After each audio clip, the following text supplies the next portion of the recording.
This is now the Cody Connor McDonald tradition of reviewing 2026 predictions. 2026 predictions, if you make them, you have to hold yourself accountable. It kills me when people are like doing their predictions and then obviously like cherry pick what's right, but like you got to call yourself out on your own BS as well. Number one, Meta goes hard after new customers. Meta has heard a lot of the feedback and knows it's too good at finding people ready to buy. You can't reacquire a 30-day repeat customer at break even because we always constantly need to be acquiring new customers to grow. The dollars that you've spent should be thought of as like an asset on your balance sheet. I'd rather have spent $50 million in marketing previously than $0. What do you think on AppLovin? I think it is a massive success that AppLovin can get between 5 and 10% of wallet share.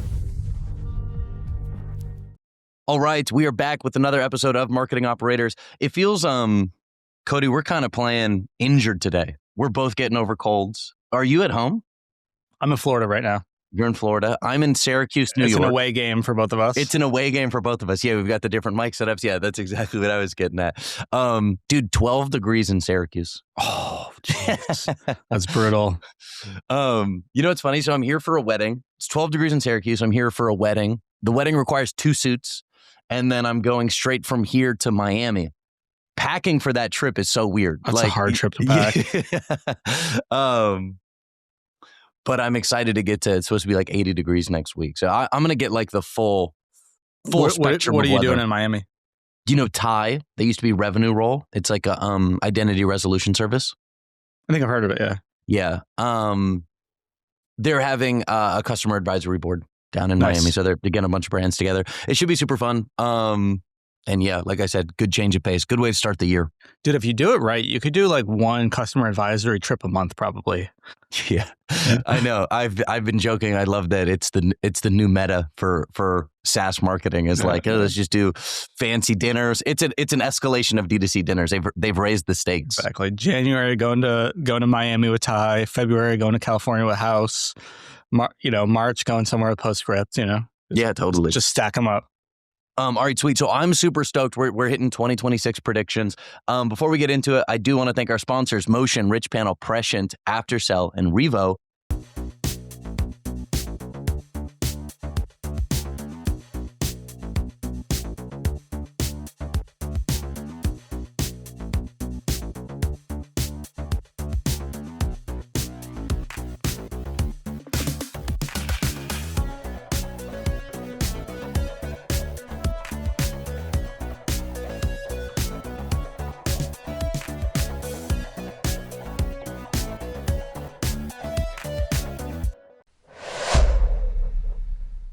All right, I am super pumped with Motion's newest shipment of AI technology in their tool called Analyze This. So basically how it works is you create a report like usual, slice the data however you want, whatever you're trying to get insight to. Once the report is pulled, you just click Analyze This. It'll pull the report and then it'll send it right into your inbox. And you can go into this report and it gives you a very, very detailed analysis of what's working, what's not working. And then ultimately it even goes into what you should do next based on the analysis that it's giving you. So just continuing to automate this analysis piece of creative strategy. And I'm very excited about it, how it's going to unlock more time and more production for creative strategy teams. 100%. And it's another example of how important critically analyzing creative is today. With Meta's Andromeda, which we've talked about at length on the podcast, creative diversity has never been more important, but creative diversity to Meta is a black box to marketers. We don't know exactly what they think of as new and different and unique. So Motion's building native tools to help marketers guide us through that process and ultimately lead to better performance. So a few specific examples we've been using it for at HexClad lately. We just launched a new product category and we launched some social funnels around it. So I used it to analyze all of the cocktail shaker ads that we ran, and it gave me super clear, very actionable insights. And then an even bigger report and even harder to do manual report was looking at all of our Gordon Ramsay ads from September 1st through yesterday. Like think about if, Ridge was going to look at all of its everyday carry ads. Like that is literally hundreds, maybe thousands of ads. And it's one thing to be able to pull that report, but it's a totally different thing to be able to pump literally millions of dollars of data into the Analyze This report and have that analysis spit out in a fraction of the time that it would take, a team of creative strategists to do it manually. So very exciting stuff, very, very different use cases. So it just shows the breadth that this new feature of the product has. So if you're a marketer that wants the insights of motion, go to motionapp.com and tell them that the operator sent you. We're obviously without Connor Rowling today, but this is now the Cody Connor McDonald tradition of reviewing 2026 predictions. I want to talk a little bit about what we discussed in 2025 last year. We've got some Taylor Holiday tweets that will make an appearance. So we'll get right into it. Might be my favorite episode of the year. Dude, yeah, it's the only one that gets a slide deck. Did you make it with AI? No AI. No. This is classic screenshotting. Just screenshotting stuff and pasting it in the Google Slides. I included these because, okay, so what we've got going on, so that you've got the heads up. I've got a number of my predictions, your predictions, Taylor's. I've got a few mentions, or I've included some of last year's predictions because there's some pretty common themes, and that's like typically how it goes, is we're like working on the same sort of ideas for 2 or 3 years in a row. These are all pasted together because I want to take a victory lap and they don't get brought up any later because they are the least D2C relevant. 2025 prediction. I said Stephen A. Smith becomes a mainstream media figure. Joe Manchin was on All In podcast, and he said Stephen A. Smith is like towards the top of the list of like potential Democratic nominees in his mind, kind of like an outsider running for the party. And I was like, nailed it. I was like, that was like the validation I needed. And then the other one, an analytics tool will adopt week-based reporting. Shopify did, Triple Whale did, and Lifetimely did as well. So it's pretty good. I think Shopify's all you need. Dude, I mean, the fact that Shopify was like one of the early adopters of it. They were moving quickly on it. So I felt good about both those. I know you did like a little bit of your own roundup. How did you feel your 2025 predictions had gone? Well, hold on. And then on this one, on what my number 13 marketing operators becomes the de facto number 1 DTC podcast. So I'm in Florida right now for holidays. I'm at the buffet the other day getting some lunch at the pool, and a guy comes up to me and is like, "Hey, you're my favorite podcast." And dude, he has like an agency, used to work at DTC brands, now has like a growth agency. I'm like, that was awesome. I appreciate it. But I think that's a good sign that one probably came true. Yeah, 100%. Undeniable, I would say. So you did a quick like 2025 predictions recap on Twitter. I don't have any of that included. How'd you feel? Yeah, let me just talk about it really quick, because if you're gonna do 2026 predictions, if you make them, you have to hold yourself accountable. It kills me when people are like doing their predictions and then obviously like cherry pick what's right, but like you got to call yourself out on your own BS as well. So I wanted to do that. Yeah. Look at what was right and what I was way wrong on. So I don't know if you want to spend any time on that or not. No, I'd love to hear. I don't have it in the slide deck, but I'd love to hear like some of your larger takeaways. I had 15. I went so I went 8 for 15, but some people said I graded myself too harshly. I didn't want to get called out publicly on X for like grading myself too easily, you know. Sure. So I'm pretty happy with that. A few of them, 2025 is the first year AI makes a decent sized difference for brands. Like I would say that's true. Totally. Comes from automating CX and some. I said there's going to be some legit ad creative options. That one potentially, but I do think that for most brands, there's some legitimate impact that it has had. Totally agree. Number 2, brands will continue to hone in on low OpEx. Completely true.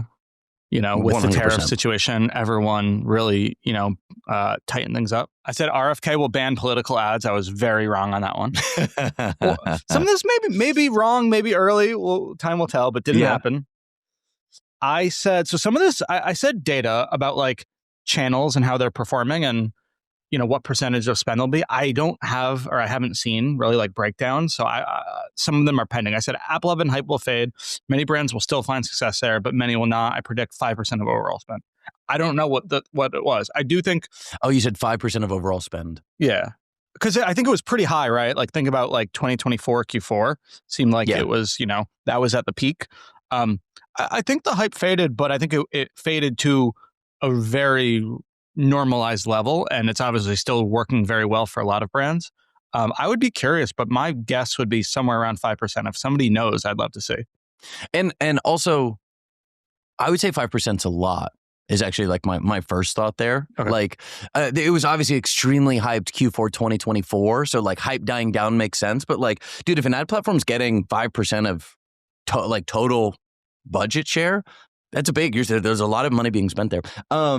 why don't we run through this deck? Because I think I hit a lot of them, and then we could circle back at the end in case we missed anything that you want to. No, it's fine. I just want people to know I'm holding myself accountable. Dude, I love it. At the end of this year, we will go over this again. We didn't do an episode, but I think next December we got to make sure we do.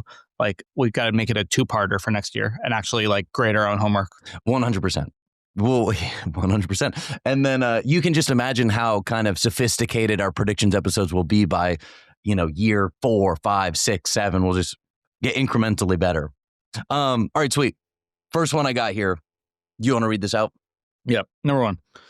Meta goes hard after new customers. Meta has heard a lot of the feedback and knows it's too good at finding people ready to buy. They also know, Meta, if you're listening, this is not a dig. I'm also saying you're too good, right? So there's compliments in here. They also know exclusions have serious limitations. Expect to see a lot of solutions designed to help DTC brands better improve reach and new customer goals.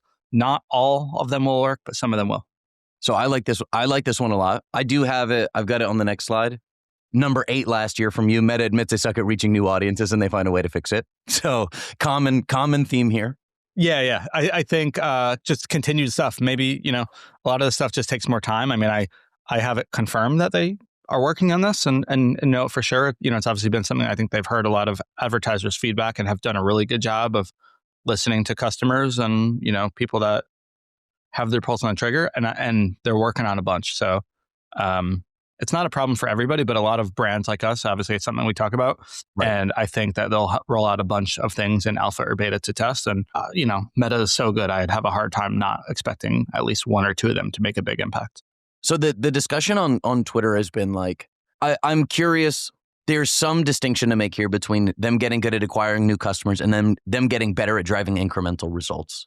Because because this was like the discussion with you and Taylor, right? Like there is the scenario where they get better at driving incremental results, but it's coming from returning customers. How much do you care about the distinction between those?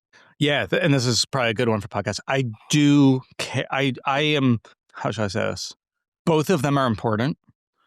I think it's a nuanced thing where you should have different targets for a new customer acquisition versus a repeat customer acquisition, right? Because most people are, acquiring customers at break even or loss or something like that. You can't reacquire a 30-day repeat customer at break even. Like that's not valuable. But I want to be able to control it. What we had happen earlier in the year, and this is like verified with house tests, like 40% of our Meta spend was being shown to repeat customers. Totally. Was incremental, right? And so I'm not saying it was wasted spend, but even when we tried to exclude existing customers, still 40% of our spend, that was not what we wanted. Right. Now we have we fixed it. 90+% of our spend is new customers. We have one campaign set up for returning customers. And now I can control. If I want that to be 40% of my budget, which I don't, I can have it be that. If I want it to be 5%, I can. I just want to be able to control it and have different targets. I think my issue was when I was telling Meta, let's go new, and it was kind of ignoring me. That was not good for our business because we always constantly need to be acquiring new customers to grow.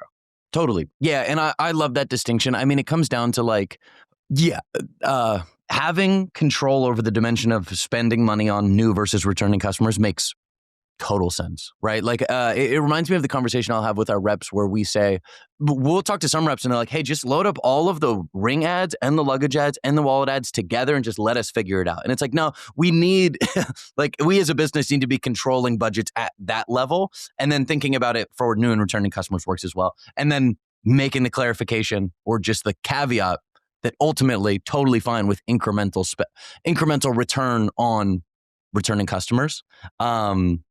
But just having more control. And I'm sure we have a lot, so not to spend too long on this one, but I think they have and will have solutions for each. They have obviously incremental attribution that's supposed to solve incrementality.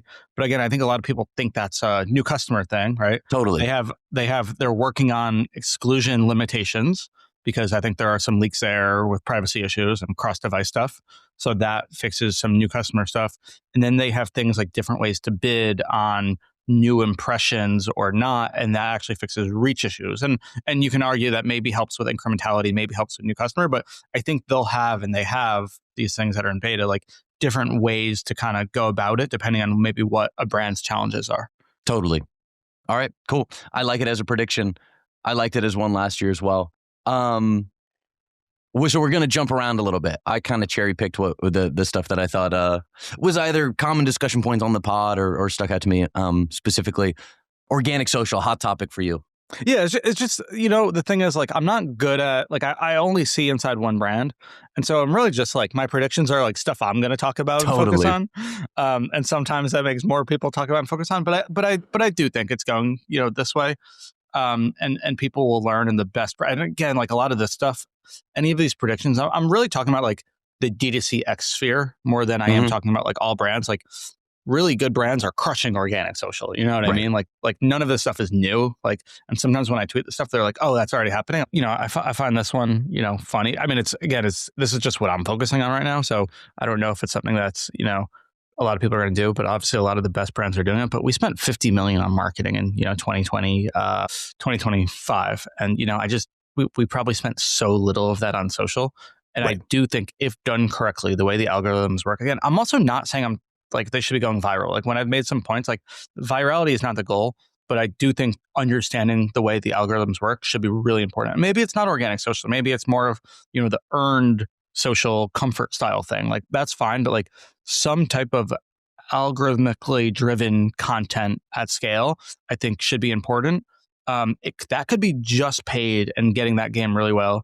That could be just kind of like earn TikTok shop. But I do think you need some type of like flywheel to feed paid. And we're going to TikTok shop, but we're going to go hard after, organic social flywheel content, views, things like that. And I think a lot of brands are going to start to do more as they see that it functions more similar. Like I almost think growth teams should own some organic social because it's much more similar to that now. It's no longer, I'm just going to go and put pretty stuff up. It's I'm going to make a really good content that speaks to people, gets engagement, gets views, and I'm going to measure it based on how it performs. And I think there's a lot that growth teams can actually teach, organic teams.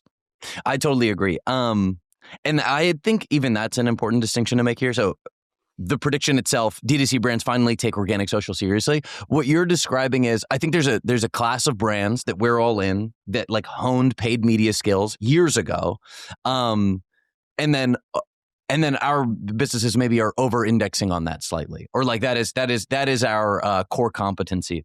Over the last few years, there's been a whole new class of D2C brands that are like organic first, and that's the comfort and the goalies and the things like that. And what I'm hearing is like, we're just going to try to play catch up a little bit. And ultimately what that looks like actually isn't organic social in the way that it was 8 years ago. It's like organic social with a performance bend the way that brands are doing it today. And I think that's a good take. I think we're all on the same page. I mean, there's, last thing on that, right? Like Mini Katana, like I don't know how big Isaac got that, but like that's an 8-figure brand just from organic social. Like there are, and it's not like, I'm not saying, hey, we're stopping running ads. It's like, no, we're going to run all our ads and we're going to do this. And it's actually going to make our ad performance perform a lot better if we have that flywheel going. All right, I want to give a shout out to Richpanel because they've quietly become one of the most impactful tools we use at Ridge. You know how SaaS companies love raising prices for the same product every year? Our old support platform did that one too many times, so we made the switch over to Richpanel, and the results have been fantastic. Our SaaS bill dropped by about half, and once they rebuilt our workflows with automation, self-service, routing, our cost per ticket fell 70%. Same team, same volume, totally different outcome. BFCM this year was our smoothest we've ever been. We've done the most amount of sales. We had the most amount of queries, but with routing, we had a lower cost per ticket and our NPS scores have never been higher. The team handled everything without the usual panic, and our CSAT has been sitting around 96% every week. And what I really like is that Richpanel isn't just software, they bring a playbook. They rebuild your workflow, set up your AI, handle migration and training, and you can be live in under 2 weeks. The lift is basically zero on your side. And they're launching a returns portal soon, which I'm really excited to test because returns are one of those sneaky P&L items everyone ignores until it begins to cost you real money. If you want to cut support costs in half and run a leaner, more efficient operation, head to richpanel.com/demo and they'll take care of everything. All right. Next one I've got here. You and I both had this. You had, as D2C brands grow and mature, brand tracking becomes more popular. It's the natural evolution from in-platform to MTA to geo to MMM. I said something similar. analytics infrastructure expands to brand awareness. It's quantified, tracked, and optimized towards, we begin thinking about it differently. These are kind of like rough notes I've got here. And then the one that I really like is Ben from True Classic, the president at True Classic, said this thing like years ago that's always stuck with me. But he talks about the dollars that you've spent should be thought of as like an asset on your balance sheet, which is true. Like if you're generating like almost to the degree that like whether you're driving incremental returns or not, spending dollars has some sort of latent value, and you have that as an advantage. I'd much rather day one at a brand. If I'm starting day one at a brand, I'd rather have spent $50 million in marketing previously than $0, because there's some value in the ad spend that I've deployed previously. I think like the small update that I would make to that statement is it's not about dollars spent, but about awareness generated. Mm-hmm. I heard another interesting thing recently. It was about Allbirds. It was like Allbirds was trading in the public markets for like $50 million or something. And it was like, look, their brand awareness alone is probably worth $50 million. Like the fact that we all know what Allbirds is, and many people have owned them in the past. It's like that is a value that's hard to quantify. And I think you and I are getting at the same thing here and like trying to find solutions for how do you quantify that, measure it, and optimize towards it. And I don't think there's currently, at least in the conversations that you and I are consistently having, a great like best practice or even common practice in place for how to do that. No, I 100% agree. I love the balance sheet part that Ben says, and I've thought about that a lot. I think there is a good amount of data on this. Like, I don't know what books it's from, if it's like How Brands Grow or like other stuff, but I've seen people quote over the years where like, especially coming out of a recession, like the brands that do the best coming out of it are the ones that actually, invest harder in marketing going into it. And I do think, right, like there still is significant brand awareness, right? Like we have whatever, I'm not going to say the number, but we have, double digit unaided awareness, right? Like, we've done very little brand advertising. So I do think performance marketing done correctly can obviously lift awareness. But I do think it's possible to have a longer amortization phase, if you will, if you're doing specific stuff, aimed at awareness. And so one of the things I pitched to my board is one of our hypotheses and our bets this year is that this effect is true, and increasing awareness and consideration is a leading indicator before sales. And so that's why we signed up for Tracksuit, because we can track this monthly, and we're going to do some pretty big bets into more brand marketing things, whatever falls under that bucket. Organic social being one, but there's a bunch of other ones, with the goal of seeing an uptick over time, kind of like a pre-post of our awareness. Totally. And we think following that, however many months following that, we will start to see sales rise from that. And that's a bet that we're going to make. And I think it's harder to track. It's not like I can run a 2-week geo test or I can get a last click attribution today. But I think this is maybe some of Taylor's points. He's probably seen it done incorrectly where, I have personally held off on this style of marketing because it's like, how do I know if it's working? How do I track it? And I just didn't have the skill set or the tool set, right? To be like, hey, I can go and invest in this stuff. And I didn't want to not hold it accountable, but you also can't hold it accountable to the same things we normally do, right? Right. And I think now I have a better understanding of that, and I'm willing to take that bet and actually do things over a 6-month period of time. And I'm told at the end of the year, I'll come on here and I'll tell you if it worked or not. Do you expect to be able to? I mean, you won't be able to attribute revenue to what you'll be able to quantify is to say, hey, I'm going to drive an increase in brand awareness. You have a form of measuring that. You will have marketing activations. You will track whether you are driving that number up. Revenue might go up in the future. You won't be able to directly attribute it. You'll be able to maybe highly correlate it or something. Is that kind of how you foresee it happening? Yeah. We'll be able to correlate it. I mean, I think there probably are ways to get more sophisticated. We're going to do it more broadly, right? Like it's not going to be like one specific demo, but maybe will be some demos. But yeah, it'll be just, hey, as our awareness goes up, does our revenue follow that, right? Totally. And kind of just looking back on the year. But you can, like, there are really sophisticated teams that'll do it. You can almost do an quasi incrementality test, be like, hey, I'm just going to do this brand stuff in this market, Right. Totally. And then I'm going to look at retail sales in that market. Like that's one option. You could flood a market and kind of do it that way. That's how a lot of like traditional CPG brands have done things. But for us, it'll be bigger, longer term. Cool. I love it. Yeah. No, you and I are on the same page here. On the balance sheet, same thing. Like I tweeted about this and people thought I was an idiot, but I'm like, I think brand spend should be able to be capitalized. And I would be Right.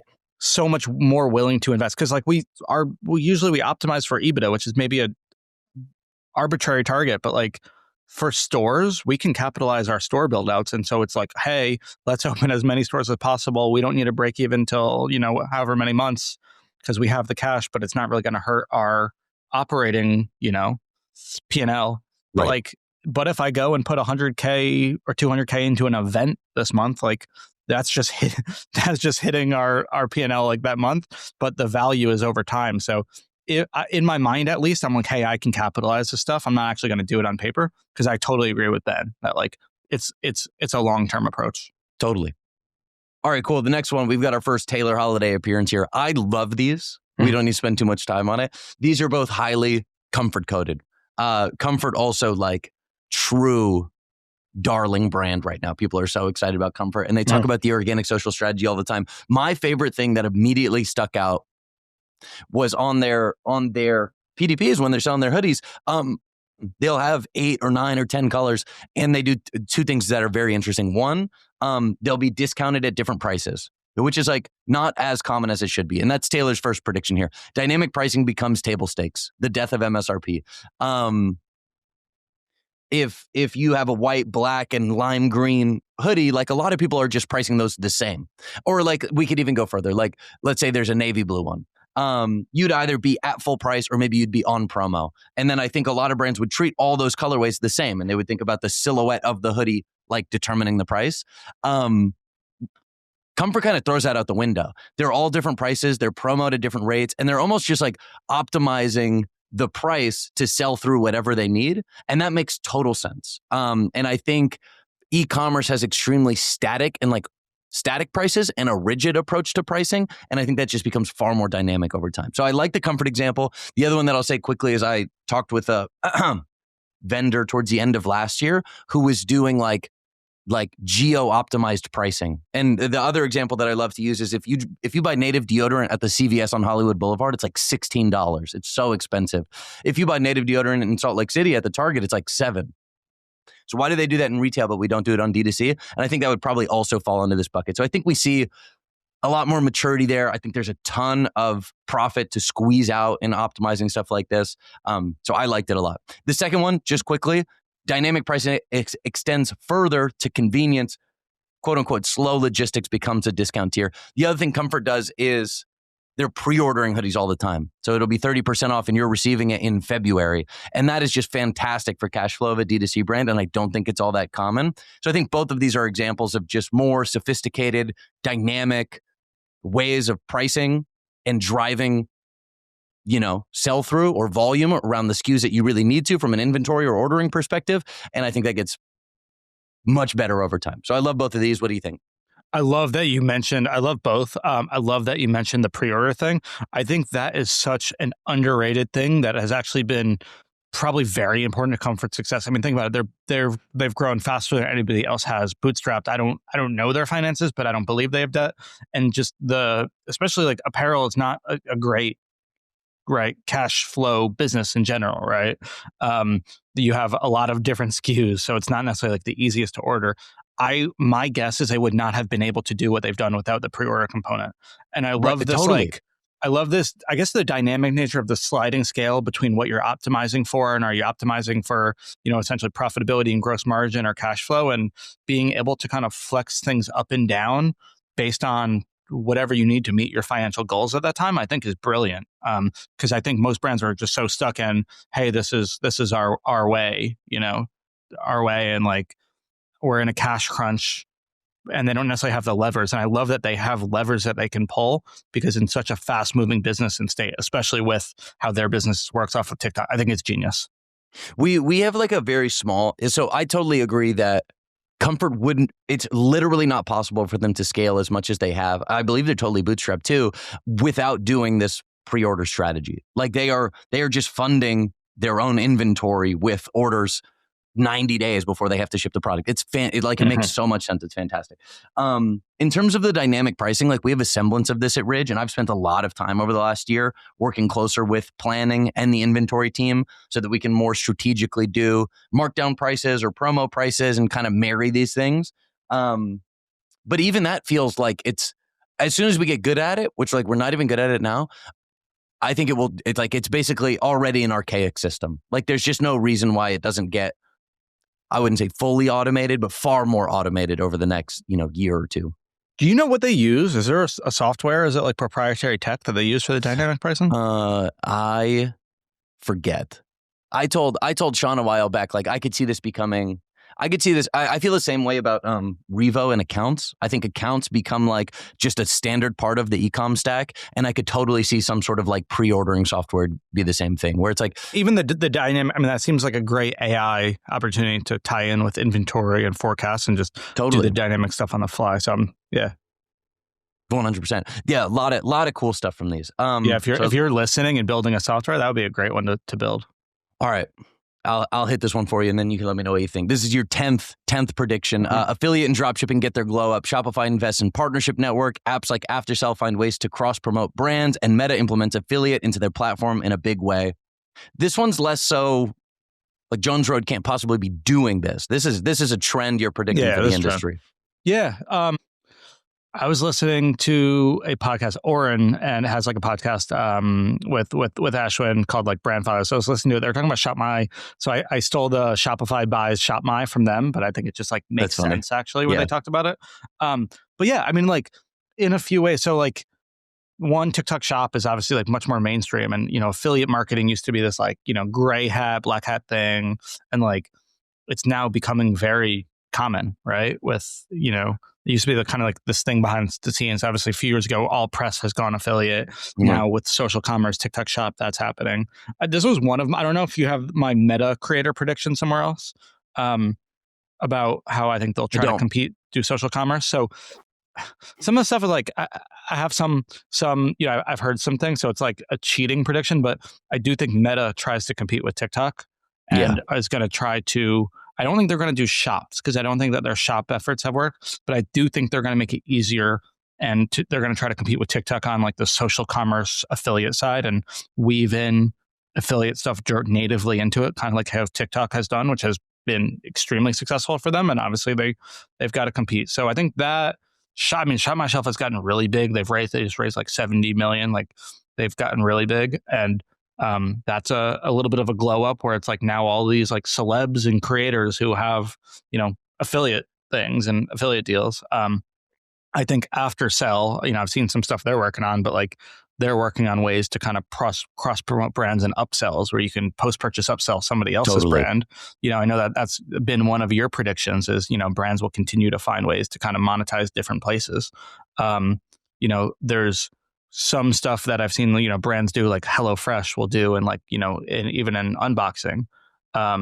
It's just, again, it's there's continued margin pressure year after year in e-commerce and DTC, and there's consistent customer acquisition inflation, Totally. So it's like, it's not like that hot of a take to say, hey, like brands are going to try to get their margin better and they're going to find craftier ways to acquire more customers. Yeah. Okay. So, and in this case, it's like, hey, yeah, we're actually going to re-embrace affiliate. We're going to re-embrace drop shipping because of margin pressures over time. I totally agree that we are, because they're good ideas. If you remove the stigma of some of their baggage, like they're very good ideas that are, it's variable customer acquisition, right? Like affiliate is just variable. You only pay when you acquire a customer. Like as long as it's incremental, what brands wouldn't rather have that? And in fact, sometimes I'd rather pay a little higher for the safety of it being variable and you only pay when it happens, like that. And then Shopify Fulfillment Network, whatever they call it, Shopify Collective, like I think they're going to invest in that. But there's, you've talked about it on a pod, like there are good logistic operations, financial, components of that I think can really be helpful for brands. Yeah, absolutely. And Harley talks about, or I've heard him say it, but the drop shipping's ultimately, It has its stigmas, but dropshipping, he says, is simply a process improvement. And it's like, yeah, that's totally true. It's just like it's logistically optimized. We have digital storefronts. Like we should be able to have a Bridge Wallet buy now button on the Jones Road Beauty site without me shipping you product and us like literally moving around all these atoms in space. And it's like we don't need any of that. The beauty of digital is we can be a lot more flexible. Okay, on this one, and this is recently, we ended our holiday sale really strong. And one of the reasons is super simple is, you do the countdown timer. It's like you've got, and it's like, it's funny because it's like, it's literally just helpful. The countdown timer has a stigma because people run them literally all the time. But it's like, we have free express shipping for the next 24 hours. The countdown timer is simply helpful for people shopping on our site. It makes important information very clear. And that's one of those things. I've said the same thing about the spin to win pop-ups. I'm like, because of margin pressure, because of everything getting harder all the time for D2C brands, just everything ends up making its way back onto the table. Be like, oh, I'd never be a brand that would I would never do drop shipping, and I only sell on my.com, and I would never do a spin to win pop-up. And it's just like over the course of time, it's like with all of the headwinds that you face, all those things get back on the table. Upsells. If you look at upsells, I remember like, in checkout upsells were like off brand for everybody. Go look at everybody now, right? So like at first it was like PDP upsells. People thought that was off brand. They added them. Then in-cart upsells became in vogue. Then in checkout. Now I see way more post-purchase upsells than, because that was another one that's like, You're totally right. All scammy. So 100% agree with you. Yeah. So like affiliate and drop shipping and spin to win pop-ups and post-purchase upsells, like all those things are amidst the glow up. We are like just embracing a lot of these things because ultimately like they are fundamentally not bad ideas. We're really just working through some negative stigma. What are some of them that are like more like 5 years out? Like what's like currently like, hey, this is like really gross and ugly that like we should start doing now that we think is going to get in this direction? Maybe shipping protection. I mean, no, but that's more common now too. It's for sure more common, but I still think that one, the like auto adding of shipping protection is still like a little. Well, that's a violation. That's actually against Shopify terms. But even but even like sort of like the gray hat ways to apply it, even if it's not like literally auto adding, but just like making it too seamless, I think is still seen as being bad. Any sort of like misdirection, I'd even say any sort of misdirection. The other thing that comes to mind actually is like the subscriptions that are extremely hard to cancel is will probably get more embraced. In fairness, like a lot of the ideas that we're talking about, like affiliate, like drop shipping, like upsells, like they're like countdown timer, like you said, like they're not bad for customer experience. So they're not like tricking people. They're actually a good customer experience and benefit the brand and customer. I think that's like the one important distinction versus like some of the, but yeah, I mean, I agree. Even the subscription stuff, like I do think brands have probably gotten a little bit more aggressive with their dark patterns and things like that to improve things. Totally. Okay, cool. Good glow ups underway. All right, listeners, let's talk about the next couple months. Holiday spending is naturally going to slow down, but sales volume can still remain high as you get through shipping cutoffs, as you get into the new year, and as you crush your Q1 targets. One of our focuses at Ridge will be squeezing more revenue from every customer that we've been acquiring for so long, and that is where Aftersell by Rocked comes in. It's the one-click post-purchase upsell platform trusted by over 40,000 D2C brands, and here's how it works. When someone just bought from you, they're already in buying mode. They trust you, their card's on file. All you do is show them the right offer at the right time with zero friction. No re-entering payment info, no extra pages, just yes, add this, and boom, done. Brands are seeing up to 30% AOV lifts, and when you're running volume during the holidays or into 2026, that can compound fast. And look, Jones Road, Ridge, True Classic, Hexclad, we're not running Aftersell because it's trendy. We're running it because the unit economics work and the data is undeniable. But here's the kicker. Beyond the AOV boost, Aftersell unlocks Rocked monetization suite, pure profit with zero work. Rocked Thanks on your thank you page, 30 to 50 cents in pure profit per order. Rocked Pay Plus, another 20 to 25 cents per order, no impact on conversion. It's found money. So here's what you do. Go to aftersell.com/operators right now, activate Rocked Thanks or Rocked Pay Plus and get the full Aftersell suite for free. Run it, check your numbers, then you can come back and tell us if you want to turn it off, but I already know what you're going to say. All right, we got some points on channels. Taylor said AppLovin hits 10% of wallet share. He went on to describe how the way AppLovin's working with brands is like a big value for them, that they're like, and they have a great rep system. He also said 21 X ads finally break through, so he thinks more people spend money on X. You also said AppLovin finally corrects prospecting and new customer targeting. They eat some meta share. 10%'s a lot. 10%'s really high, I think. That was my, like, I think it is a massive success that AppLovin can get between 5 and 10% of wallet share. That's roughly where they'll probably be around 5 on the year for us. I shared our channel breakdown on X a couple weeks ago. And it was higher, but that's just because of the holidays for us. I think it's a massive success if they can be 7 to 8%. 10 ends up feeling high, so I would take the under on that. And then we've seen a ton of success on X. And I was quiet about it for a little bit because it was like secretly working really well. They've clearly fixed the platform. Nikita, the head of product there, is just like very publicly just like marching through a bunch of like awesome on-platform optimizations. And I think that's benefiting the ad product. So we've seen success for the first time starting in like September, October. And I think it ended up for Q4 at like 3.5% of our budget, which is a lot. It was That's like substantial. Yeah. Hundreds of thousands of dollars. So I like both of these.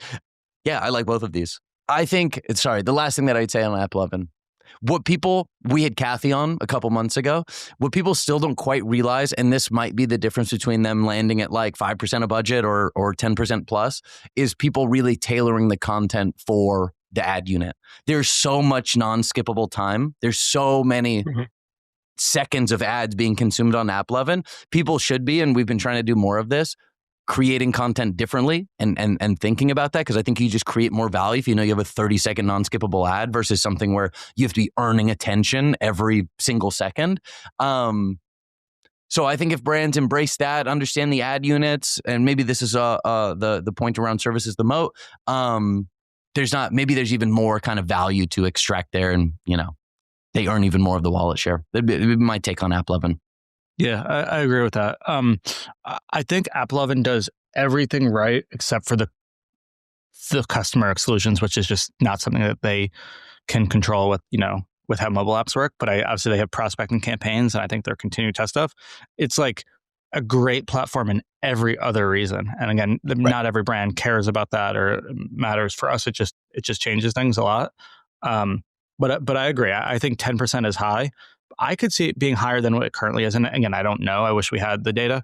I could see it being higher than it currently is because it's, great team. They just care about performance, which is great. Their model seems really good, right? Where a lot of the other ones like a Snap or a Pinterest or an X are a little bit behind, significantly behind Meta, right? Like Meta is here, everyone else is here, but I do think AppLovin is like here, at least in terms of their model. So I think that helps. I think 7% I would take the over on 7%. So overall, agree. I would also say I think it will go up in 2026. I'd be really comfortable saying that. And honestly, I'm sure Northbeam will share this data so we could actually talk about it in the future. I'm sure it's not that high. If for Ridge, it's 6%. I just don't think it lands above that. So I do think it probably goes up year over year. 2 other quick things on AppLovin. One is it's just such unique behavior, I don't know if I have it. Taylor had a prediction around, it was just a comment on the amount of short form vertical video feeds we have available to us now. TikTok, Reels, Snapchat, all of them have the same sort of ad unit. And you're swiping through For You pages. AppLovin is just different. If you want to play Candy Crush, you are playing Candy Crush in AppLovin. And that is one of the reasons why they can have such high value, non-skippable ad inventory is I can't just jump to some other random thing. If I want to play my game, I've got to play my game. Whereas I feel like the YouTube shorts and the Reels and the TikToks are a little bit more, if there's ad load there, you'll switch platforms. You can get that content elsewhere. There are many For You short form vertical video feeds. So I just think that is such an advantage for AppLovin. Brands will further embrace it. Performance will get better. The second point that I was going to make is I was extremely surprised for Q4 for Ridge.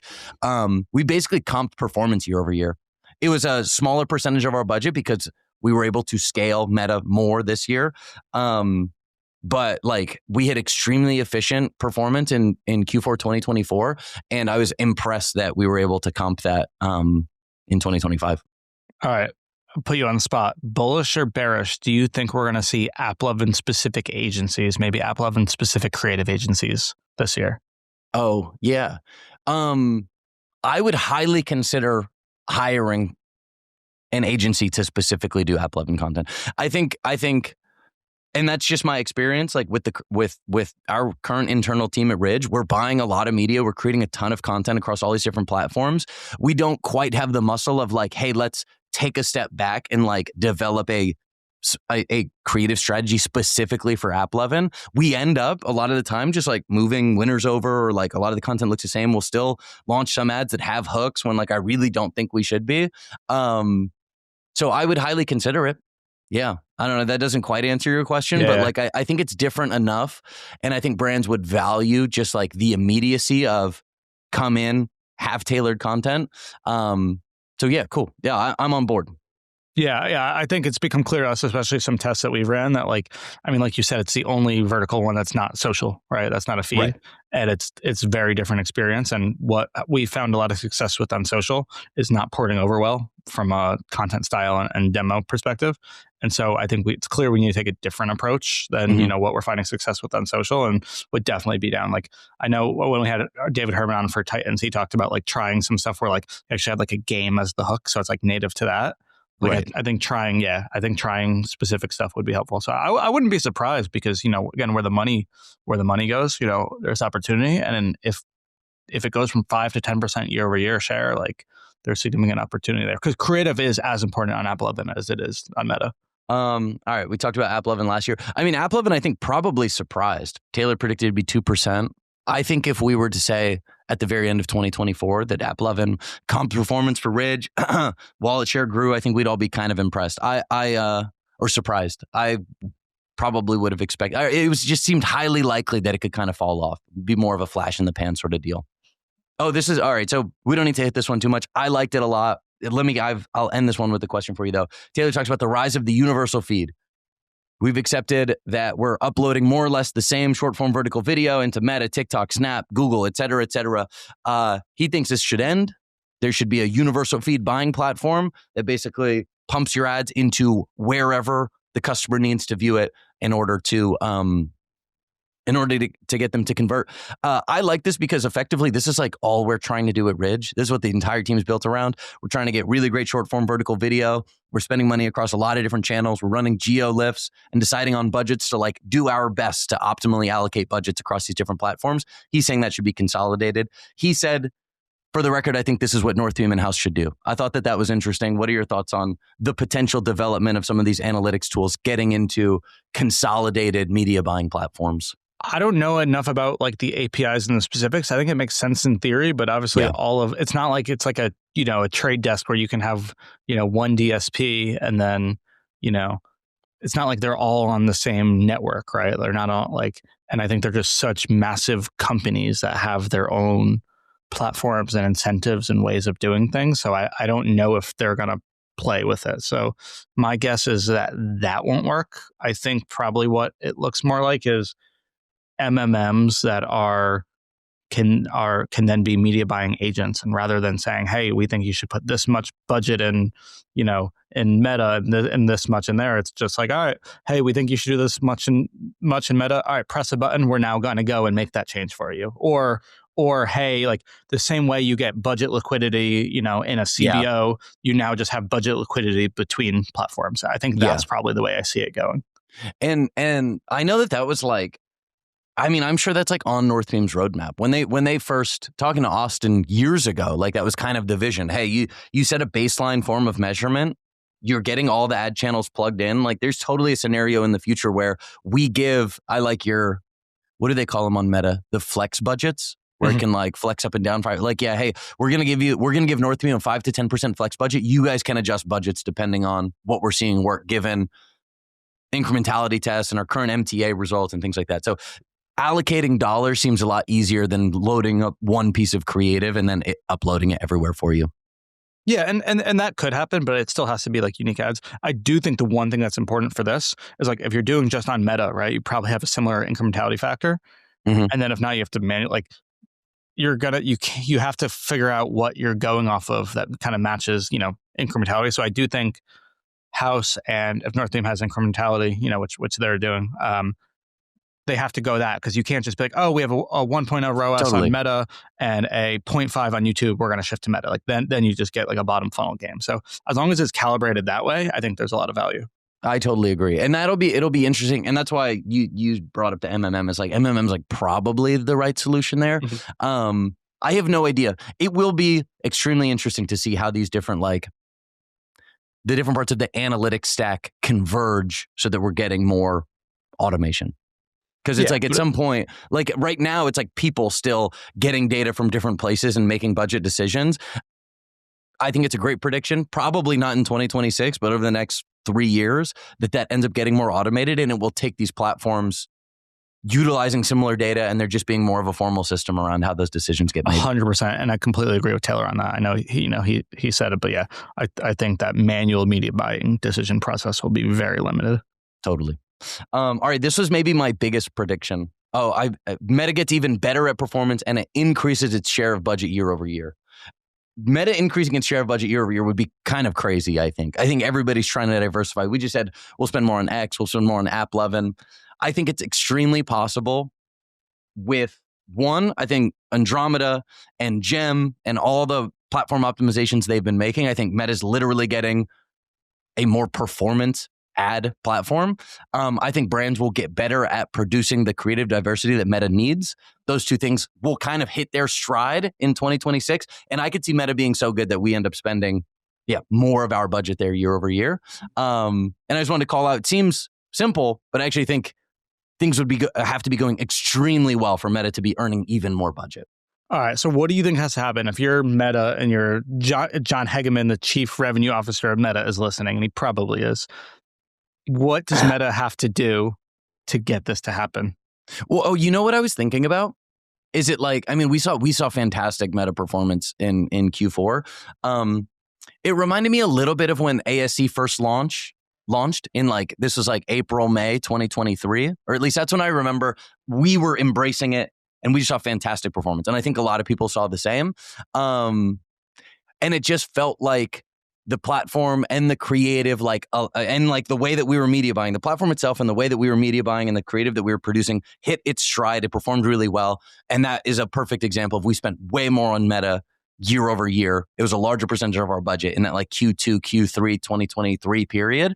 And I just think that there's a similar sort of deal potentially in 2026 with those things coming together. The only real caveat is, and we talk about this all the time, consumer has to be strong. Consumer strong. I think Meta's frankly already put in the work. I think brands are embracing what they need to be doing from the creative side. That's the trifecta if we have good consumers. So if the chief revenue officer at Facebook can get some stimulus checks going, get interest rates down, I think that would be a huge help. All right, I got one. I thought you'd like this one. Love Signal engineering, we've brought up a bit. You had the prediction last year. I think this was a really good one that brands will embrace a middle or top of funnel media buying, always on strategy. We've talked a lot. I think we've all seen really strong geo lift experiments, optimizing for things like view content. That's what we do at Ridge. I think it continues to grow in popularity, and I think we get more formal solutions. So I say brands will more commonly optimize for non-purchase events, and we will see SaaS vendors provide formal solutions for more non-purchase optimized events to optimize for. What do I mean by that? We optimize for view content right now. We drop people on landing pages. So what we're ultimately doing is we're optimizing for someone visiting 2 or 3 pages.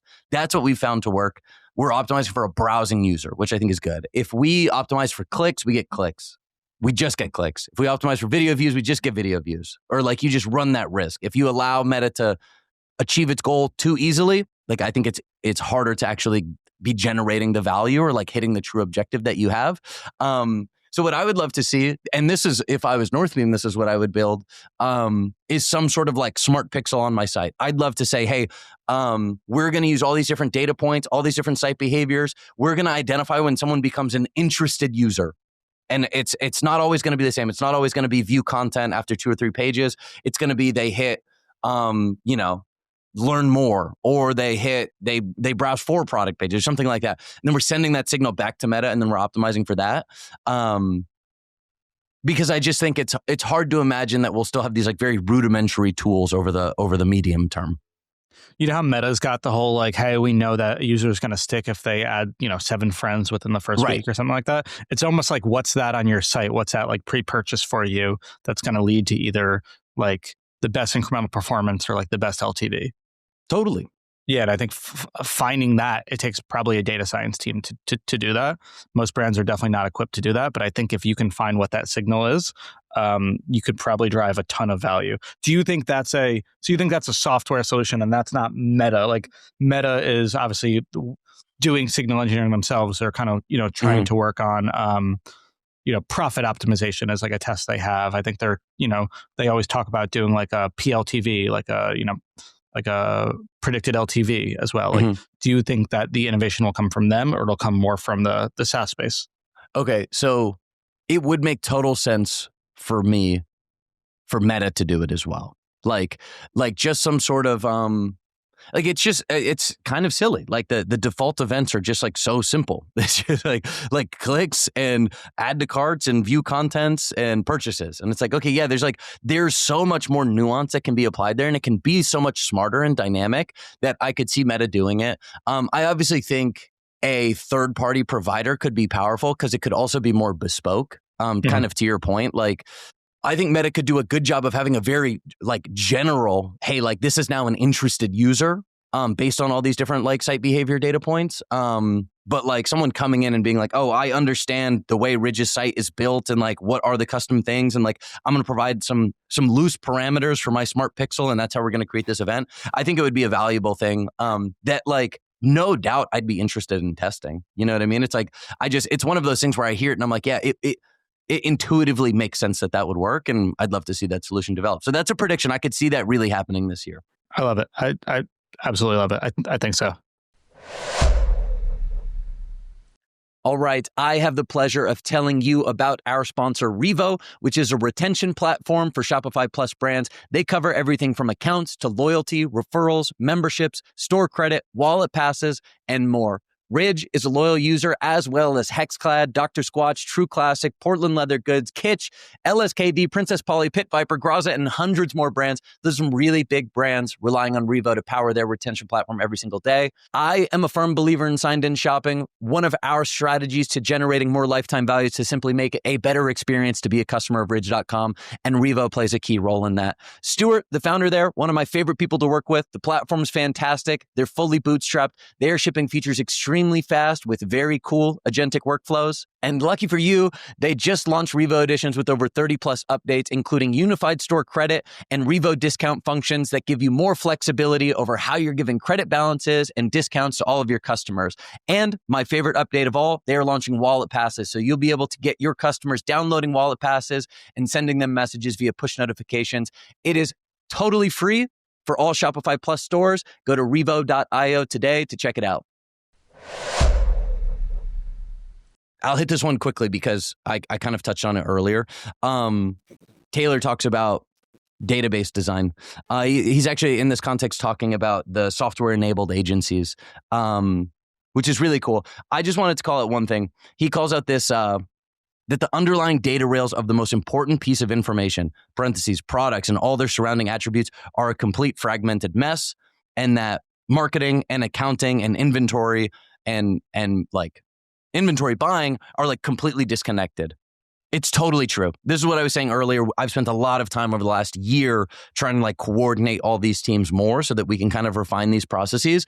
We've spent a lot of time and energy documenting. We have it's called our master SKU table. We have every SKU we've ever sold and then like 24 different attributes of all those products. That's all the information that we feed into the data warehouse. So, and then that's also what we use for ad naming conventions and our ads. So like we are actively trying to unite all these teams in this and like unfragment all the data that we have. But I would there's no way what we're doing is the best long-term solution. And I could see people like Sarah's Analytics or there's some other sort of, agency coming in and help connecting all these dots in a more seamless way. Yeah, so I agree with that. I think you guys are probably more buttoned up than most. I think we've had to spend a lot of time on it. We still, from like a systems perspective, I think do a terrible job. I think we do more just like manual communication because I've learned, because we used to do such a bad job. And it's like, hey, why did you place that PO without checking with me when I was like CMO at the time? Like, know what our plans are. Hey, we weren't planning to spend any ads on that. Or, hey, like we think this would crush. So I do think like any good organization, those leaders do have to talk. But I think you guys are taking obviously like further steps. For us, like our systems are very disjointed. Like our marketing team doesn't do anything with NetSuite, right? And like part of that is because NetSuite is so outdated and not built for e-commerce, where Fulfill is, So I completely agree with that. And I think like, if you have a good, like a Saris or something like that can get all your data in, like huge value. My only thing is like, it's until Shopify decides to buy Fulfill or Good Day and finally actually give a crap about a core problem merchants are facing. Do you believe this is the core problem merchants are facing? I don't see that. I do think it's a challenge. I don't find that this is by any means the core problem. I think, Taylor, I saw that he updated his bio at some point. So he's like, his bio says uniting marketing and finance, something like that. Like he's really completely doubled down around this idea of uniting media buying and inventory buying and like running the business. He says core problem. It's functionally what an e-com brand is. I think that's what he's getting at. Like if you like to the example that you just gave, like we're buying product based on a certain projection. We're getting to inventory. There's a media plan attached to that. We're building creative for it. We're allocating, but like that system is what we're literally doing all the time.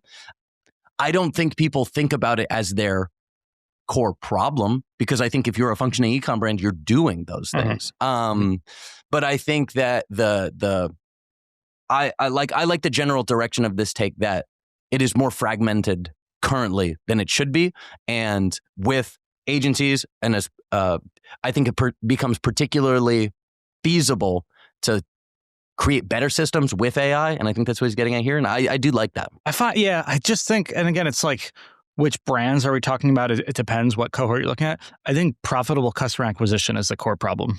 The challenges in profitable customer acquisition, I think, are the core problem, much more so than like marrying, marketing and operations together. Yeah, I think for me, and maybe I'm getting too hung up on the word problem. Acquiring customers profitably is for sure what I think of as a problem, something we are actively trying to solve always. And I don't feel that way necessarily about this like underlying flow of teams. But I think they're both equally valid. Look, I'm not getting in between you and Taylor. I would get more excited if Shopify bought ShopMy to try to help brands do customer acquisition versus Shopify buying Fulfill. And I think that would be more of a net good to the industry and community for helping these brands be more successful and grow profitably than improving their back end operations. Yeah. I said this for a long time. And what was Shopify rolling out at the time? Like, I think it was when Shopify bought that fulfillment company years ago that they ended up like spinning back off to Flexport. Where I said, what they should be doing, they should be buying like Pinterest or something. And at the time, like it kind of made sense for them to do that. They should be solving the customer acquisition problem. I feel it's less likely now that Shopify will be able to introduce a customer acquisition solution, particularly a scalable one, where I do like the idea of Shopify as a platform just embracing the literal logistics of running an e-com brand further versus trying to solve a marketing problem. Like really just embracing the platform approach. Just because I think the acquisition one's so hard. It's so hard to solve, and also it looks so different for so many brands. And it's like if Shopify wants to be the like common denominator solution, they should focus on the underlying problems that all businesses are running on, and that is like closer to the uniting of inventory buying and the selling through of that inventory. Can I debate that one? Sure. I don't disagree, but I think it's a failure of Shopify that ShopMy exists, that ShopMy shelf exists. Because if you think about it, right, what is it's an affiliate platform that's essentially like a little digital storefront that then goes and leads to probably most commonly Shopify sites, and it's a way for creators to curate and build these little storefronts and monetize their audience. And then it goes to most commonly revenue on Shopify sites. And there's just like this intermediary. And I think especially like Shopify is pretty tapped in, like they sponsor Mr. Beast consistently. Like they're very tapped into the creator economy, like they're very focused on it. Like I think that's a miss, and I think it should have been something that they built. They have, they bought a really small one. I forget who they bought, but they bought a really small affiliate thing and like have Shopify collabs, and it just kind of went nowhere as a product. But I think it's a mistake, and that they didn't build it because it would have been big for growing them. And I think, like they can't necessarily build their own customer acquisition system in terms of building like a Meta or something like that, right? But I do think they could have significantly grown and had the best user experience and had, a way for maybe there's better pricing, there's some vertical integration. Like I don't know the benefit to merchants if Shopify owns it versus not, but like it just should like be plug in seamlessly. And I think that would have been a big opportunity to help the brands grow, which is I think the biggest thing most brands are up against. Yeah, look, I hear that point. Do you think, and I guess, so one of my thoughts as you were speaking was, do you think it's a failure? I mean, most of these Shop My links are just like in the bio, right? Is it a failure of Meta that they don't have like a simple tool? They have like a link tree like competitor. They kind of built that out natively in the platform where you can like upload multiple links. Do you think Meta should have something similar? Oh, absolutely. I mean, TikTok has only been able to do what they have done because Meta has struggled so hard with like creator monetization, right? It's so hard to monetize, and you have to do, if you're doing a reel, you have to do a hey link in bio, or you have to do a mini chat automation, right? Or for story, but that goes away in a few days and you don't have the same reach. And obviously they tried stuff with Shop. So yeah, I think, and that's one of my predictions is they're going to focus on that and build in kind of a native to Meta or native to Instagram affiliate component, because and so that's the thing for me. That would be my counter argument is like, I don't think Shopify wants to play in a space where they end up like more or less competing with a TikTok or a Meta or things like that. Like it's almost like they're better off kind of, hey, let's assume our position as just like the pipes of all of this. We're going to build the integrations. We're going to have amazing APIs. Meta's going to be able to support it whenever they want to do their Shop My competitor. Like it will be really seamless to connect with brands in the way that you do with partnership ads, and you'll be able to sell their products, et cetera, et cetera. Like I think Shopify playing that role makes a lot more sense. And then if you look at their product roadmap, it ends up looking like more back-end work than front end consumer facing stuff. So that would be that's why I sit where I do. Yeah, I mean, that's essentially what they're trying to do with OpenAI as well. So yeah, I totally. Think you're right about that. And that was Harley's prediction when we had him on. Exactly. And they're like, and that is, they will remain extremely important in the ecosystem if they're just keeping pace with like making things available to shop on a YouTube and Meta and OpenAI and wherever commerce is happening, like Harley said. All right, I like it. All right, here, I'll hit this one quickly. This is yours. Number 5, AI content gets really, really good. We're already using a workflow that will be able to output hundreds of statics per day that are identical to non-AI ads. All creative teams implement AI into their workflow in significant ways, but more to edit, design, and iterate off of assets more than generating net new from scratch. And then just quickly, you talked about this from 2025, which I think was a good one. You mentioned it at the start of the call. You predicted AI makes a decent sized difference for consumer brands. It will come from automating CX, and there will be some legit ad creative options for the first time. I think you nailed that one. I mean, I think AI's made an insane impact on D2C brands. And I think from an ad creative perspective specifically, if you'd asked me in like May, I was probably underwhelmed. And now I'm like, oh, it's really good. Like, I think it really accelerated over the last like 3 months. 100%. Yeah, I think so. Part of that, at least where we are for us, is for statics, we're working with an agency who's essentially a software enabled agency, right? Has kind of like done that. And we're working with them to build like, these workflows. And we have gotten to a point where it can get all of our fonts in. It looks really good. You cannot tell it's just for statics that, these are AI, and they all have our products. So I think for us, at least where AI currently is, it's like, how do we take existing assets and more like be an AI designer more than an AI creator, but backgrounds, copy, props, all that kind of stuff, animations, like all AI can do that, and you can't tell. And it's at the volume. I don't know the cost to it, but it's at the volume where like we can get 100 a day. Like we are literally going to load our ad account and launch stuff every day. Like the limiter right now, I think, is literally going to be uploading. Like I'm working through it and thinking like literally, and maybe there's better ways to do it and have AI upload it. But like right now, literally our limiter is ideas, which AI should be able to do, but right now it's just us prompting it and then uploading, and we can get 100 ads uploaded to our ad account every single day. Totally. I didn't include this one, but I think 2026 will be the year like brands go like scorched earth on volume, and AI plays a big role in that and what you just described. It's the same with like the Comfort Hoodie social example, where it's like, I think when people say they want to do product seeding or an affiliate program, it's like they're going to want to be activating hundreds and thousands of creators, and it's just going to result in massive volume. And I think that also plays into my my meta prediction that like I think all those, if Meta keeps claiming that it needs more and more creative and creative diversity, and that the new Andromeda system is going to be able to pick out the best piece of creative and match that with the person who needs to see it. I think that volume will benefit Meta maybe more than we're currently anticipating. That's fair. I want to make sure I touch on one that is like, to me, is like the most important and my biggest focus right now. So, and just on that's related to this. I'm also not super bullish. Like, I'm sure it'll impact video in a significant way. I'm not expecting to do like fully generated videos, but I think for AI creative, it's a few things. It's like statics are easy, like I talked about, with just like, like the workflow and props and stuff like that. Mm-hmm. Like you can't tell is AI or not.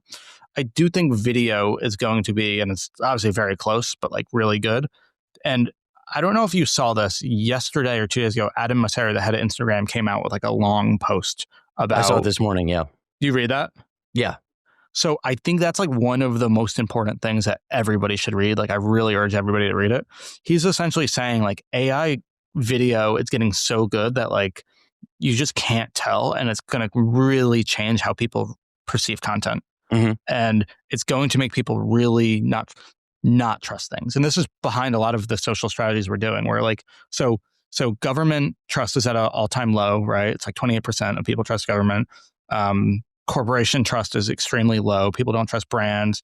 People have shifted from all of their attention and trust from, institutions to creators, which has been huge. And, social feeds have let them do that. But even a lot of the stuff that people are currently valuing from creators is actually, they're not going to know. Like deepfakes are getting so good. And so it's not that creators are going to lose trust, but it's that they have to find ways to continue. It's kind of like going from influencer to creator. And now it's like the next step is like, right. Because people lost trust with influencers, but like they still have trust with like really great creators that are behind the scenes. And to me, at least, the next thing that's important, or the status signal, is like stuff that can't be faked. Mm-hmm. And it's almost like I make this analogy with GLP-1s. Being thin used to be a big status signal. Now, because and no shame to anyone that's on a GLP-1, like I think they're great medicines. It's easy to be thin, and so it's no longer as much of a flex, because it's not like, hey, I had to work hard to do this, right? Right. And so it's actually like, I think this is one of the things behind the protein craze. Actually being jacked is more of a flex now, because there's currently, besides steroids, like there's no easy, quick thing for that. And so that shows that you're like, so it's like what society values kind of changes a little bit. And I think that's really anything that can't be fake. So live streaming culture, I think you're going to get more brands into streaming, because that can't be faked. You can't fake a stream.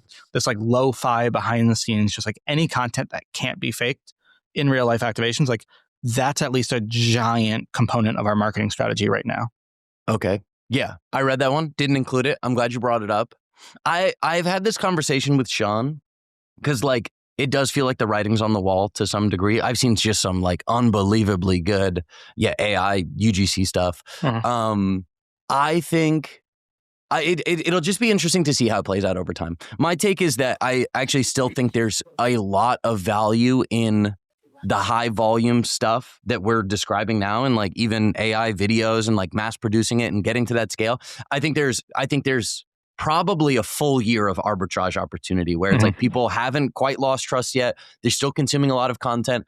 The internet's probably not flooded. Like we don't reach like a saturation point in the immediate future. But I don't know what it looks like at the 2-year mark or 3-year mark from now. And I don't know what that means. I was telling Sean, I was concerned, will people seek out more authentic content, or will they just like kind of regress to consuming AI slop? Like, and honestly, like a massive amount of consumers probably will just be totally fine consuming whatever the TikTok feed feeds them.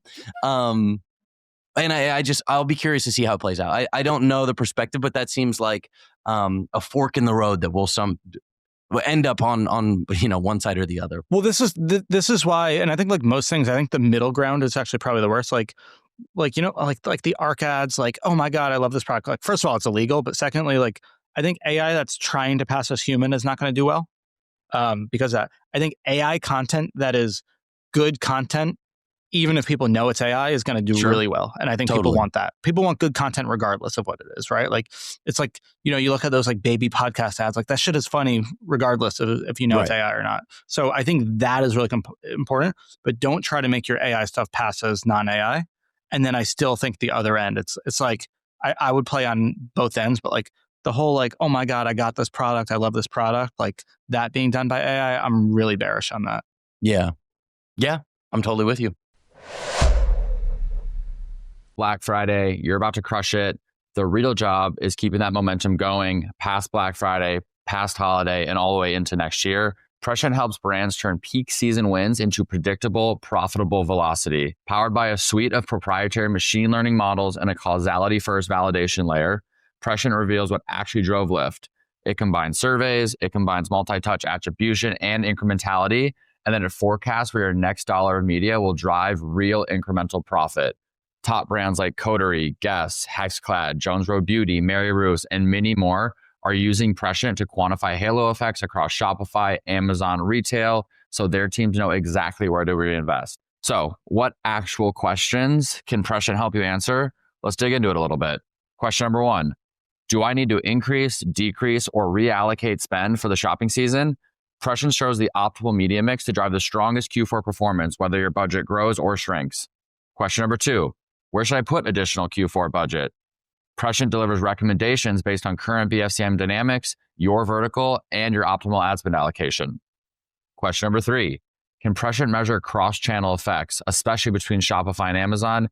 Yes, Prescient uniquely tracks halo effects and ad impact across both platforms, revealing where to dial back and where to double down.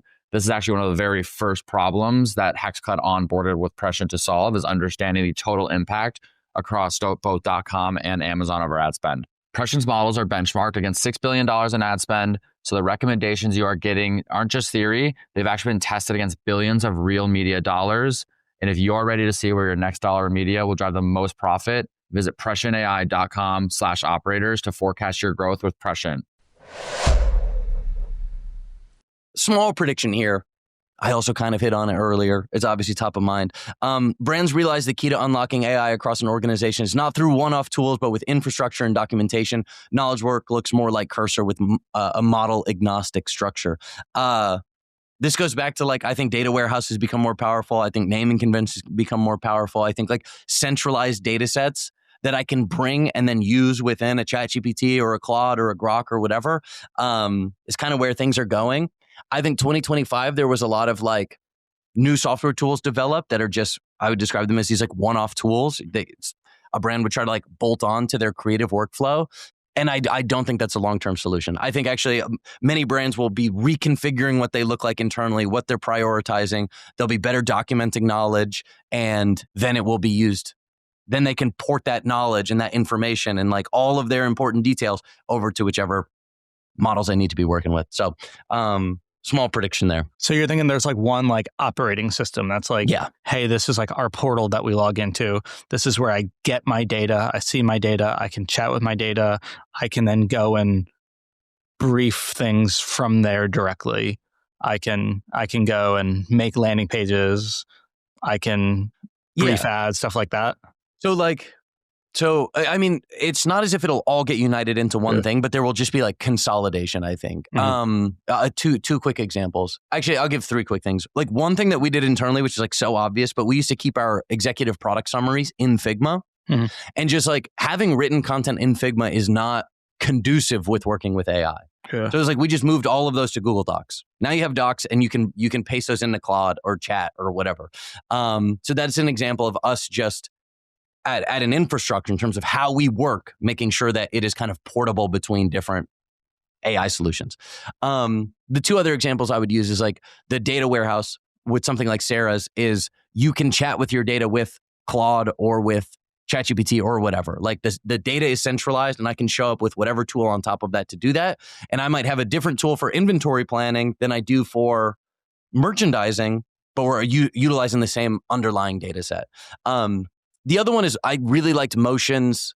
Motion's been building a lot of tools for like providing context for the AI for when you want to do creative strategy. They were calling them playbooks for a while. I'm not sure if they've changed the name. But you can document like, hey, these are our learnings. This is how we do creative. This is how we want to look and sound and be as a brand.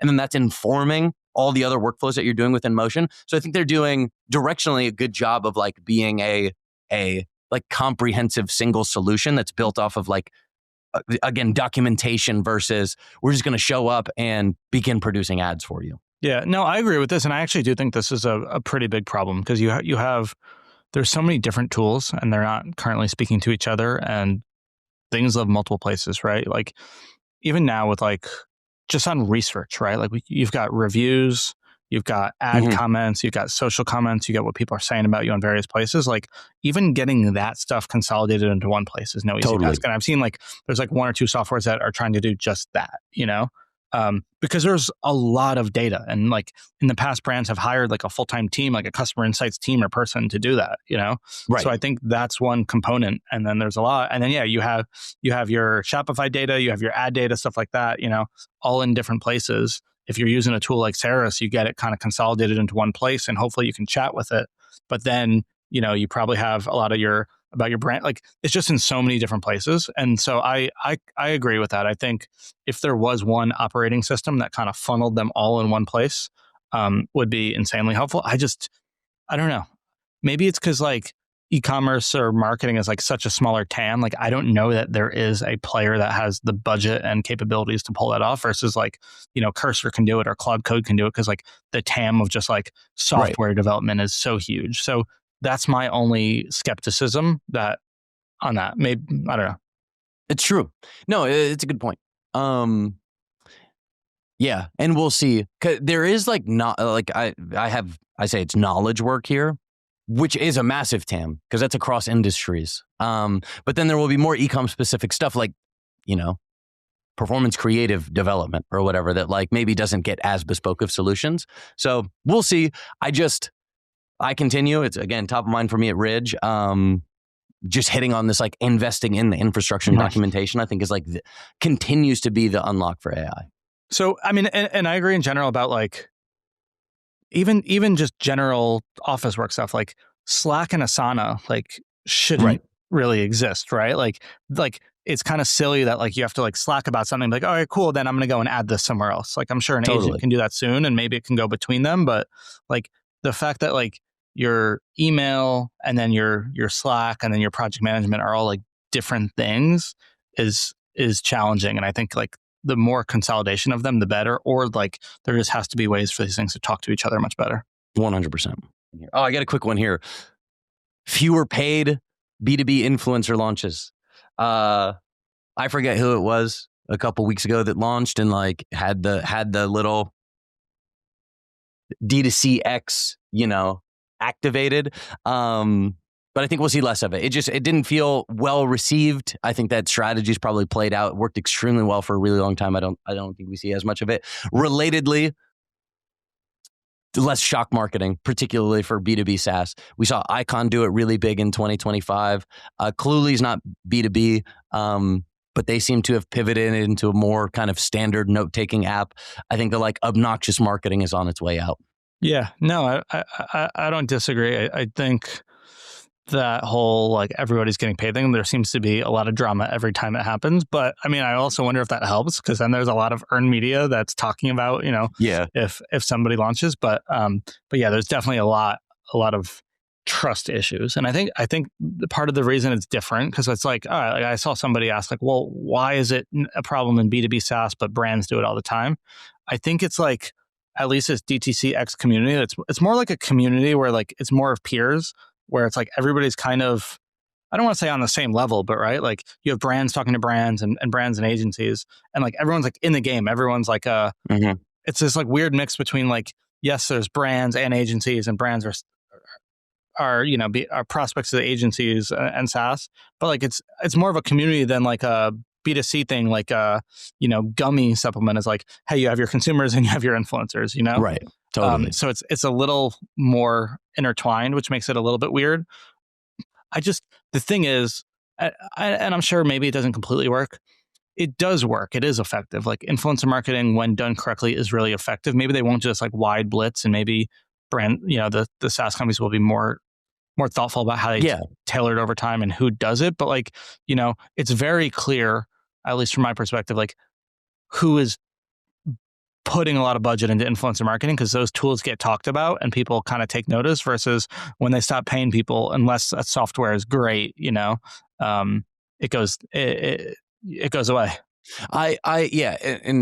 Point totally heard. And I have no problem. I was the one, I defended Triple Whale's last launch when people were freaking out about it. I was like, this seems pretty run-of-the-mill stuff. I just think my perception of it is that the last time I saw it, and again, it's like this, it always kind of looks the same. You get like the nicely formatted tweets. You're getting it from, 12 or 15 people tweeting about it all on the same day. I think we just see less of that. It just seemed tired to me. It seemed less effective. Absolutely no doubt. I mean, I think sponsoring marketing operators is a fantastic investment. That's influencer marketing. I just think we see less of this like very well-trodden launch strategy that we've seen for a couple years now. I think it begins to kind of dissipate and probably ends up looking like something different.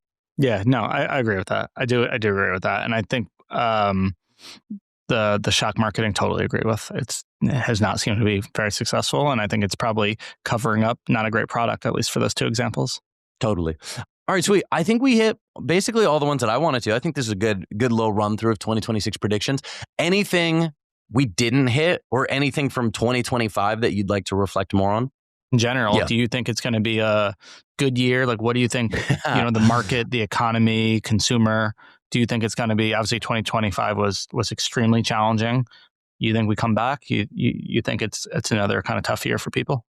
Yeah, I'm the worst. Like, I'm so not in my wheelhouse trying to predict like macro trends like this. Yes, but you're a podcaster, so you have to. Yeah, so it's my duty. We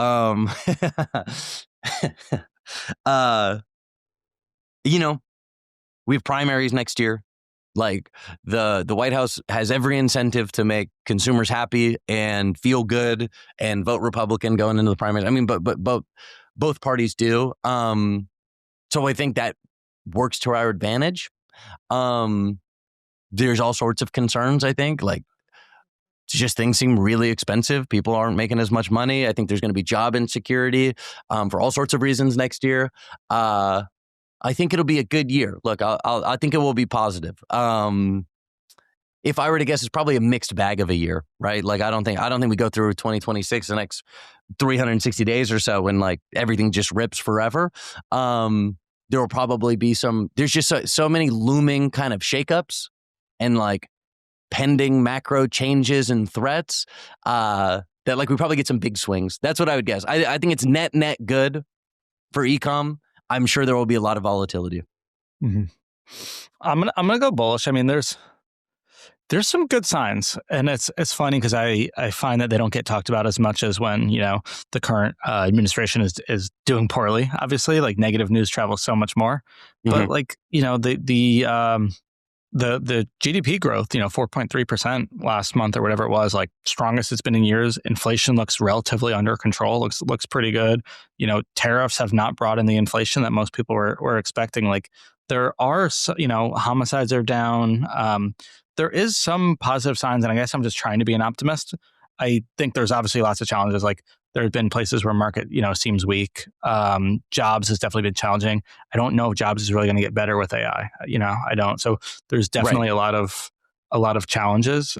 And then in general, just like political divide is, I don't want to say an all-time high, but it's definitely, it's definitely a tense period. So I think it gets better. I think the hardest times are behind us. I think 2024, 2025 are hardest times. And I'm going to go out on a limb and say I think it gets significantly better. Rates will come down. Consumer confidence will go up. There we go. From your lips to God's ears. I like it. All right. Well, look, it'll be a great year. I should we call that an episode? Good one. Beautiful. Thank you for listening to another episode of Marketing Operators. As always, thank you to our sponsors, Motion, Rich Panel, Prescient, Aftercell, and Revo.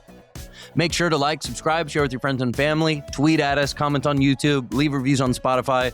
Always appreciate it, and we will see you next week.